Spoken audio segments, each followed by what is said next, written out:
Ahojte knihomoli. Veľa som toho z fantasy sveta už prečítal, veľa som toho prečítal viackrát. Je veľmi veľa kníh, ktoré som z fantasy sveta ešte vôbec neprečítal. Mám sa určite ešte na čo tešiť, okrem toho, čo ešte v tejto knižnici, ktorá je takým fantasy kútikom, ešte nemám.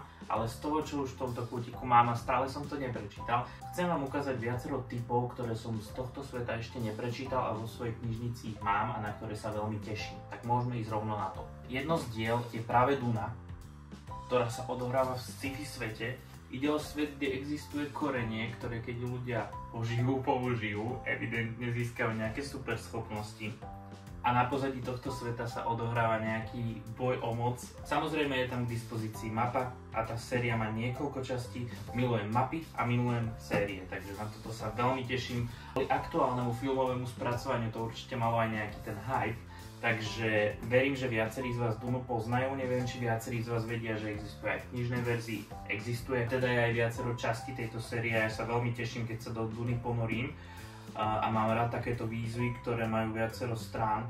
Keďže táto konkrétne má skoro 500 strán a je viacero kníh v tejto série, tak určite to výzva bude a určite to bude veľmi dobré čítanie, na toto sa veľmi teším. Kolo času je ďalšia fantasy séria. Vyzerá to, že to bude veľmi high fantasy séria. High fantasy mám zatiaľ, nepovedal by som, že rád, ale veľmi sa na ne teším. Všetky high fantasy, to je teda taká tá fantastika pre dospelých. Vlastním ich viacero takýchto typov knížiek a veľmi sa teším na to, keď ich budem čítať, ale zatiaľ som žiadnu z takých neprečítal, takže veľmi sa teším, keď to príde. Mal by aspoň teda podľa popisu knihy ísť o nejakú skupinu dedinčanov, ktorí sa vydajú do sveta, potom čo ich dedinu napadnú nejakí trollovia. A mala by ich viesť nejaká čarodejnica, ktorá vie niečo viac, pretože jeden z nich by mal byť patriaci nejakému temnému. Netuším, nemám poňatia, o čo pôjde, vyzerá to veľmi dobre. Je to opäť high fantasy séria, je to séria, ktorá má mapu, ako viete, a ako asi každý fantasy fanúšik mám rád mapy a ten dizajn ma neuveriteľne zaujal. Len pre porovnanie, tak to vyzerá prvá časť a len tak námatkovo zoberiem hneď druhú. Strašne krásne majú obálky tie knihy. Čo je na tomto skvelé, že mám ich tu 7 a tých častí by malo byť neviem či nie 14, čiže oni postupne vychádzajú a som zvedavý, keď sa mi nezmestia ani do tejto poličky, to bude ešte len sranda, že kde ich dám.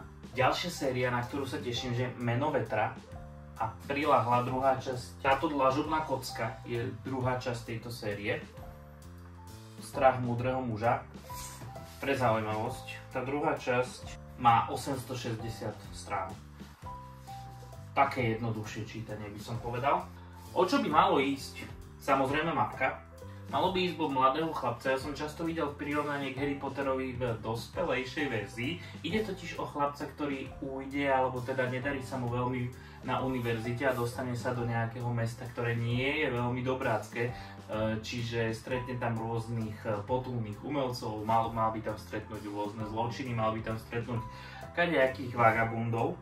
No a dostane sa do školy mágie, čo teda samozrejme pripomína Harryho Pottera. Veľmi veľa ľudí mi túto knihu odporúčilo, veľmi veľa ľudí mi povedali, že si ju mám prečítať, ale ja mám strašne rád veľké projekty, to znamená, že mám veľmi rád knihy, ktoré majú veľa strán, takže vždy, keď idem niečo čítať, tak sa vo mne bije chuť prečítať čo najviac, prečítať viacero príbehov versus chuť naozaj sa začítať do jedného brutálne veľkého príbehu. Zatiaľ u mňa vždy vyhrá tá strana, ktorá chce toho prečítať viac a venovať sa vždy niečomu inému, ale ja si raz aj na toto nájdem čas a podľa odporúčaní, ktoré som dostal, by ste určite si mali aspoň pozrieť, o čom táto kniha je. Musím sa ešte vrátiť k jednej dôležitej veci. Niektoré z tých high fantasy ani nie sú preložené do slovenčiny, čiže napríklad Kolo času už aj z toho názvu môže evokovať, že ide o titul, ktorý je preložený do češtiny, je to písané teda po česky. No a veľmi podobne. Malaská kniha padlých je ďalší zaujímavý titul, ktorý rozhodne spadá do série high fantasy. Má, pozrite sa, akú krásnu ilustráciu. Tá je naozaj pekná. Neviem, že či má mapu, no samozrejme má mapu, určite, aby veľká high fantasy nemala mapu, no to by som sa na to pozrel.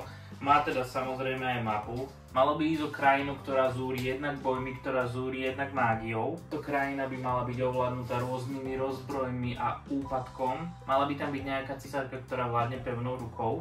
vyzerá to tak, že hlavná postava alebo hlavné postavy sa budú točiť okolo jedného mesta, ktoré je jedno z mála, ak nie posledné, ktoré vzdoruje tvrdej ruke a tvrdému režimu tejto cisárovny.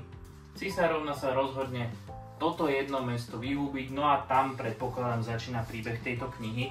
Opäť je to high fantasy, opäť je to projekt na dlhšiu dobu a opäť je to projekt, ktorý ešte nevyšiel celý a práve tieto obálky a príbeh ma veľmi zaujal. Aby som vám opäť dal na porovnanie, že ako vyzerajú, tak naozaj ten dizajn je veľmi pekný, ten dizajn je nádherný. Poličky vyzerajú veľmi dobre a vyzerá, že aj príbehovo, nielen teda obalom, by to mali byť knihy, ktoré budú určite zaujímavé, budú stať za to. Zatiaľ vyšli 3 časti. Opäť, ak sa nemýlim, ich je vyše 10. Takže teším sa veľmi, keď všetky povychádzajú. Ďalší titul, ktorý je zatiaľ len v češtine, uvidíme, čo sa stane po slovensky, či to budú prekladať. Cesta kráľu od Brandona Sandersona. Pozrieme sa letmo. Mapa, samozrejme, nesmie chýbať. Toto je počin, ktorý opäť nie je v slovenčine a opäť ešte nie je dokončený. Autor Brandon Sanderson je naozaj že plodný a má viacero sérií. Jedna z týchto, ktorá ešte nie je dokončená, malo by ich byť 10, zatiaľ sú teda 4, konkrétne v češtine. Malo by ísť o krajinu, kde sa rozptýli nejaká obrovská búrka, pred ktorou sa skrývajú všetky živočichy, všetky rastliny, celý život by sa jej mal prispôsobiť. No a napomedzi tejto búrky sa vytvoria aj nejaké schopnosti, respektíve malo by to vytvoriť nejakou záři a táto záře by mala vedieť ľuďom pomáhať, respektíve ľudia by mali možnosť využiť tieto schopnosti buď na konanie dobré alebo na konanie zla. No a takto by mal začínať príbeh. Veľmi som zvedavý, kam sa ten príbeh dostane, o čom to vlastne celé bude a kedy hlavne sa autor rozhodne, že už vydá všetkých 10, lebo na to čakám, aby som si ich mohol prečítať. Keď ma to veľmi chytí a budem taký rýchly, že sa dostanem na tú 4. a ešte len bude vonku 5, tak ma z toho asi picne, takže čakám, kým to autor vydá, podobne ako s ostatnými tými českými titulmi. Taktiež sa veľmi teším na Hry o tróny, ktoré, ako som už spomínal v minulom videu, by som si chcel celé prečítať. Zatiaľ som sa dostal len po nejakú 2., 3. časť a čakám tiež, ako autor bude narábať so svojím umením a ako autor spíše.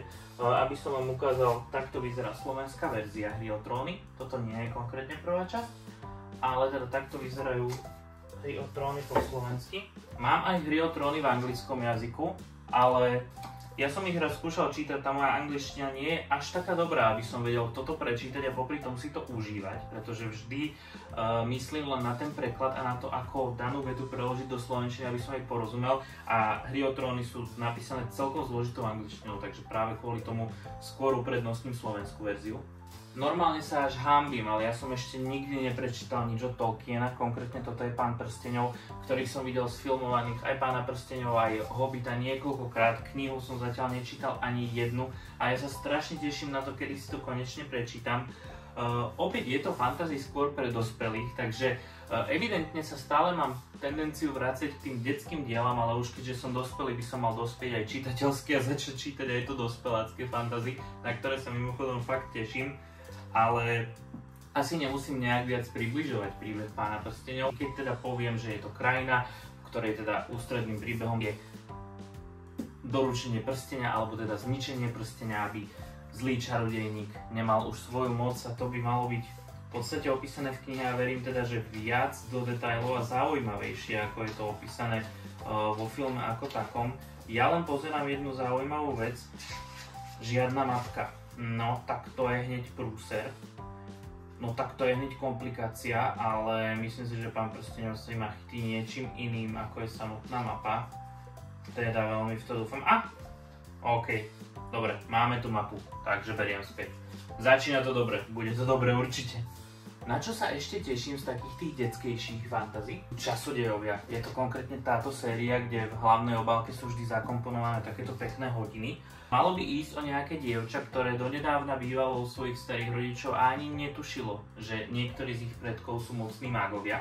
Títo mágovia sú schopní ovplyvať plynutie času. Samozrejme, ako to už v tých detských fantasy býva, táto hlavná hrdinka sa ocitne niekde v nejakej krajine, ocitne sa samozrejme pod nejakým nebezpečenstvom a samozrejme asi bude na nej aj na niektorých jej priateľov a blízkych, aby toto nebezpečenstvo znížili, aby čelili tomuto nebezpečenstvu. No a ja mám veľmi rád čas, ja mám rád seriály, aj filmy, aj knihy, kde sa pojednáva o čase a o plynutí času a taktiež o manipulácii a cestovaní časom, čo teda aj z názvu časodejovia vyplýva, že by o tom mohlo byť. Preto ma tá kniha zaujala, preto mám celú sériu a preto sa neviem dočkať, kedy si túto sériu prečítam a samozrejme mapa nesmie chýbať. Okrem toho, že sa veľmi teším aj na fantasy série, o ktorých som vám možno ešte nepovedal, ako aj na fantasy a sci-fi série, ktoré ešte ani nemám, ktoré ešte len plánujem kúpiť, ktoré ešte len plánujem pridať do svojej zbierky, ale teším sa aj na rôzne iné žánre, na rôzne iné knihy, ale čo sa týka fantasy, povedzte mi, na aké fantasy knihy sa vy tešíte.